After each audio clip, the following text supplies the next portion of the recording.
ವಿಶ್ವ ಪರಿಸರ ದಿನಾಚರಣೆ ಭಾಷಣ.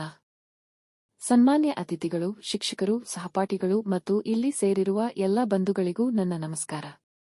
ಇಂದು ಜೂನ್ 5ರಂದು ನಾವು ವಿಶ್ವ ಪರಿಸರ ದಿನಾಚರಣೆ ಆಚರಿಸುತ್ತಿದ್ದೇವೆ. ಈ ದಿನವನ್ನು ಪ್ರತಿ ವರ್ಷ ವಿಶ್ವದಾದ್ಯಂತ ಆಚರಿಸಲಾಗುತ್ತದೆ. ಇದರ ಉದ್ದೇಶ ನಮ್ಮ ಪರಿಸರವನ್ನು ರಕ್ಷಿಸುವ ಅಗತ್ಯತೆ ಬಗ್ಗೆ ಜನರಲ್ಲಿ ಅರಿವು ಮೂಡಿಸುವುದಾಗಿದೆ. ಪರಿಸರ ಅಂದರೆ ನಮ್ಮ ಸುತ್ತಲಿನ ವಾತಾವರಣ, ವೃಕ್ಷಗಳು, ಜಲಾಶಯಗಳು, ಪ್ರಾಣಿಗಳು ಮತ್ತು ನಾವು ಉಸಿರಾಡುವ ಗಾಳಿಯವರೆಗೆ ಎಲ್ಲವನ್ನೂ ಒಳಗೊಂಡಿದೆ. ನಾವು ಬದುಕಲು ಪರಿಸರ ಸಹಾಯ ಮಾಡುತ್ತದೆ. ಆಹಾರ, ನೀರು, ವಾಯು, ವಾಸಸ್ಥಳ ಎಲ್ಲವೂ ಪ್ರಕೃತಿಯಿಂದಲೇ ಬರುವುದು.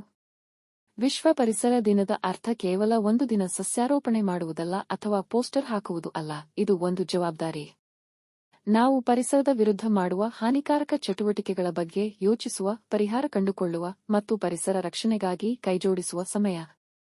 ವಿಶ್ವ ಪರಿಸರ ದಿನ ನಮಗೆ ಪುನಃ ಒಂದು ಮಾತನ್ನು ನೆನಪಿಸುತ್ತದೆ: ಪರಿಸರ ಬೆಳೆಸಿ, ಭವಿಷ್ಯ ಉಳಿಸಿ. ಇದು ಒಬ್ಬ ವ್ಯಕ್ತಿಯ ಯತ್ನವಾಗಿರಲಿ ಅಥವಾ ಜಾಗತಿಕ ಅಭಿಯಾನವಾಗಿರಲಿ, ನಾವು ಈಗಲೇ ಎಚ್ಚೆತ್ತುಕೊಳ್ಳಬೇಕು. ಇಂದಿನಿಂದಲೇ ಪರಿಸರ ಸ್ನೇಹಿ ಜೀವನದತ್ತ ಹೆಜ್ಜೆ ಹಾಕೋಣ. ನಾವು ಮಾಡುವ ಸಣ್ಣ ತಪ್ಪುಗಳು ಭಾರೀ ದುಷ್ಪರಿಣಾಮಗಳಿಗೆ ಕಾರಣವಾಗಬಹುದು. ಅದೇ ರೀತಿ ನಾವು ತೆಗೆದುಕೊಳ್ಳುವ ಸಣ್ಣ ಎಚ್ಚರಿಕೆಗಳು ಭೂಮಿಗೆ ಹೊಸ ಉಸಿರನ್ನು ನೀಡಬಹುದು. ಹಾಗಾದರೆ ನಾವು ಏನು ಮಾಡಬೇಕು? ಗಿಡಗಳನ್ನು ನೆಡುವುದು ಮತ್ತು ಅವುಗಳನ್ನು ಬೆಳೆಸುವುದು. ಪ್ಲಾಸ್ಟಿಕ್ ಬಳಕೆಯನ್ನು ಕಡಿಮೆ ಮಾಡುವುದು. ನೀರನ್ನು ಉಳಿತಾಯ ಮಾಡುವುದು. ವಾತಾವರಣದ ಸ್ವಚ್ಛತೆಯ ಪಾಠಗಳನ್ನು ಮಕ್ಕಳಿಗೆ ಕಲಿಸುವುದು.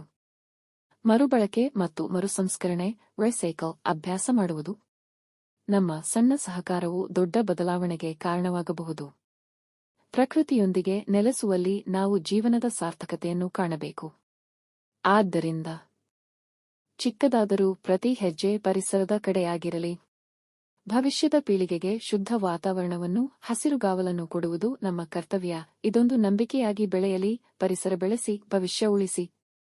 ಧನ್ಯವಾದಗಳು. ಜೈ ಹಿಂದ್. ಜೈ ಕರ್ನಾಟಕ ಮಾತೆ.